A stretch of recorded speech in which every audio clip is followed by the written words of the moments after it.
Hey kids, it's Mrs. Baker. I'm going to be going on Friday, so I wanted to make sure that if any students are going on Thursday and miss the instructions for this, then they have the instructions available.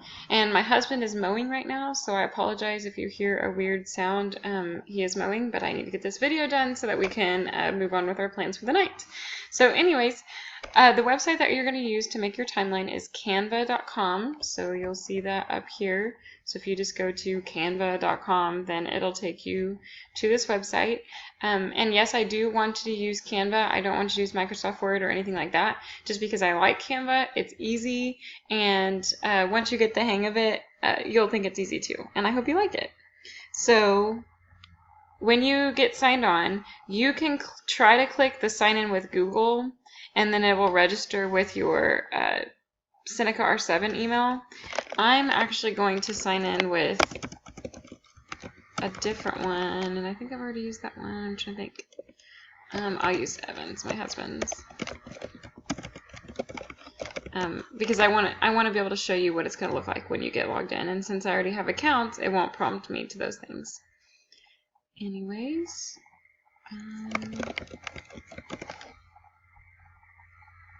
okay.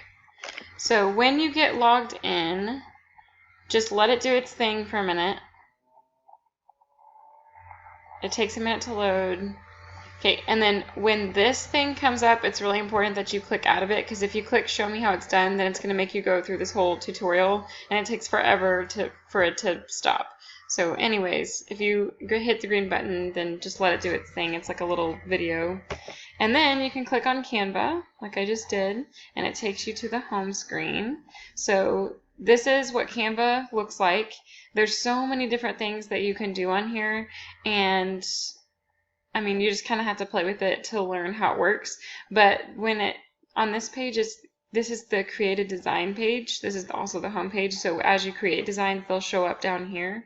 And these are just sizes. That's all it is. So even if you like or don't like the border on this picture, you're just picking the size from this screen.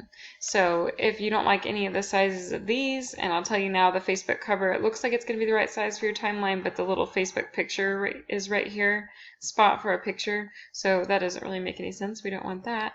So if you'll just click more, and then you can kind of scroll down through here and pick one that you think will work for your timeline. The one that I used for mine for the example is this, the desktop wallpaper. So you can see the sizing underneath it, 920 by 1080, or 1920 by 1080. But this is a nice size for our canvas for your timeline. So in a very quick way, I will show you how to get started on your timeline. For starters, you can choose any background that you want. When you click on background, there's all different kinds of things on here. Most of them are free, but not all of them, especially not the backgrounds. But you can upload anything from the internet. So let's say I go and download a picture of a baseball field or something like that because I want that to be my background. I would just click on the Uploads tab, click Upload My Image, and then go find the image. So you do have to save it to your desktop so that you can upload it on here. So that's how you upload pictures. This is the background tab, which I just showed you. This is how you add text. So you just click on heading or subheading or whatever, and then you can type your stuff, and you can change the font and change the size and the color, and then delete it if you don't want it. And then really you can choose any of those for your text. And then these are all just text holders, basically. So let's say you wanted your title to be fancy looking like this. You wanted to use that for your timeline. Go for it. You can change the color or whatever. So these are all just unique ways to add text to your thing. Right here is the layouts. You don't need that for this because we're doing a timeline, so none of these layouts are going to make sense for what you're going to want to do. But the search tab is where you will find pretty much everything you need to make this timeline. So if I click on lines, here on lines, you can pick any of these. I think for mine I used that one, but like let's say you click, I didn't mean to click that one. Let's say you click that one, and then you just drag it from one side to the other. So then this represents your timeline. Obviously your final event would be over here. And then I think for my little spin-offs, I just used this thing. I resized it and is that how I did it? I think this is how I did it.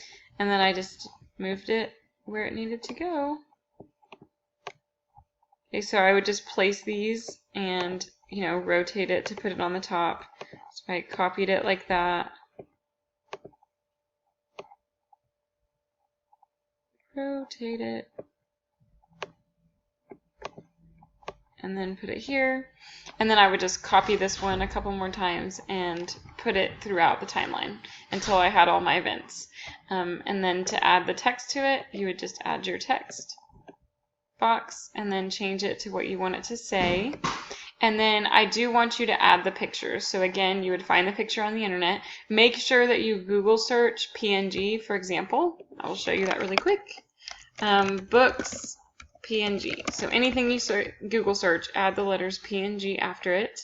And then when you click on images, make sure that when you click on a picture, because some of these they have this grid background, but they're not right. So like let's click on this one.